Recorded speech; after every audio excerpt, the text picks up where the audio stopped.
በኢትዮጵያ ባህር ትራንስፖርትና ሎጂስቲክ የቴክኒክ አማካሪ ናቸው። እሳቸው ጋር ቆይታ እናደርጋለን። እሺ መነሻዋ በአብዛኛው ያው እንደምታውቁት ከቻይና ነው የተነሳቸው። መርከቧን ከቻይና ከአንድ አማካሪ ድርጅት ጋር ሆነን ነው አፈላልገን ያገኘናትና የቴክኒክ ተቋሟን ይህን ስራ የሚሰሩ ሰርቬሮች አሉ። እነሱን በማማከር እኛም ከዚህ ቁጥር እያደረግን የመርከቧን ደህንነት ያለችበት ሁኔታ የሰራቸውን ጊዜ ምን ያህል እንዳገለገለችና አሁን ደግሞ በነበረችበት ሁኔታ ምን አለ ብለን መርከቧን ከፈተሽን በኋላ እዚህ ስምምነት ተደረገ። ከዛ በኋላ መርከቧን ለመግዛት ውሳኔ የተደረሰና መገዛት ደረጃ ላይ ስንሄድ ከባህር ለወጣ እንድትፈተሽ እንድትጠገን እንድትቀባና አንዳንድ የጎደሉ ነገሮች ያሉትን በሙሉ እዛም ደግሞ የቀጠርናቸው የኛ ኤጀንቶች እነሱ እየተመላለሱ እያዩ ያለችበትን ኮንዲሽን ካሳወቁ በኋላ ድራይዶክ የሚባል ቦታ ተወሰደች። እዛ ጸዳች፣ ቀለም ተቀባችና አሶሳ የምትባል መርከብ አለችን እኛ ጣና ነሽ እና ደግሞ ትንሽ ለሬስኪው ብለ ያዘናት ትንሽ መርከብ ጀልባ አለች። እሷንም አድርገን ወደዚህ ያመጣናቸው። ጅቡቲ ወደ ከደረሰች በኋላ ደግሞ ያው ወደ ያለችበት ቦታ ለማምጣት የሎጂስቲክስ ስራ መሰራት ነበረበት። የመንገዱ ሁኔታ መታየት ነበረበት።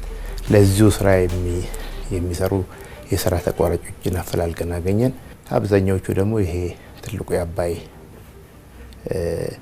ፕሮጀክታችን ስላለ ለሱ የሚመጡ ትላልቅ ከፍተኛ ክብደት ያላቸውን እቃ የሚያጓጉዙ ካምፓኒዎች አሁን ስላሉንና የሱን ተሞክሮ ስላላቸው እነሱን ማምጣት አስፈልገና እነሱን ጠይቀን ይህን የመንገዱ ሁኔታ ማስተካከል እሱ ራሱ ረዥም ጊዜ ነው ወሰደብን።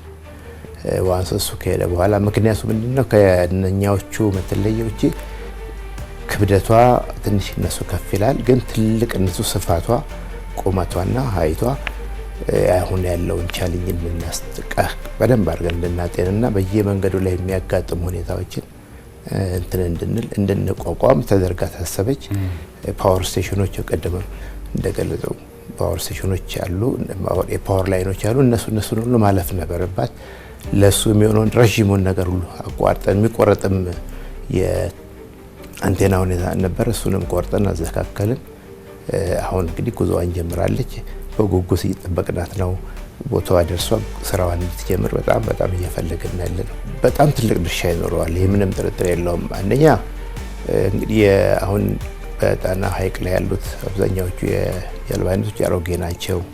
እነሱን የመቀየርና አዳዲስ ቴክኖሎጂ የማምጣት ከአዳዲስ ቴክኖሎጂ ጋር የመዋሃድ አሁን ዘመናዊ የሆኑ የናቪጌሽን እቃዎች አሉ እዛ መርከብ ላይና እሱ ራሱ ለሰራተኞቻችን ትልቅ የሆነ የእውቀት ግብአት ይዞ ይመጣል። መርከቧም ደግሞ አሁን ካሉት መርከቦች ፈጠን ትላለች በጣም። የጣና ሐይቅ ላይ ያሉ መርከቦች ፍጥነታቸው አነስተኛ ነው። እቺ ደግሞ ትንሿ ደግሞ ጀልባ ብለን ያመጣናት ደግሞ ወደፊት ሐይቁን በተወሰነ ጊዜ ቼክ እያደረገን መንገዶቹ የምናስተካክልበት ከማሪታይም ትራንስፖርት ባለስልጣን ጋር ደግሞ አድርገን የተለያዩ ሰዎችን በየጊዜው እያሰለጠንን ለዚሁ ተግባር የሚሆኑ ባለሙያዎችን የምናፈራበት እንደዚህ ሁሉ ስለሚያገለግለን የዚች ጀልባ መምጣት ትልቅ አስተዋጽኦ ያመጣል። አይ ቲንክ እንደ ሪቮሉሽን መቆጠር እንችላለን ይሄንን ብዬ አስባለሁ።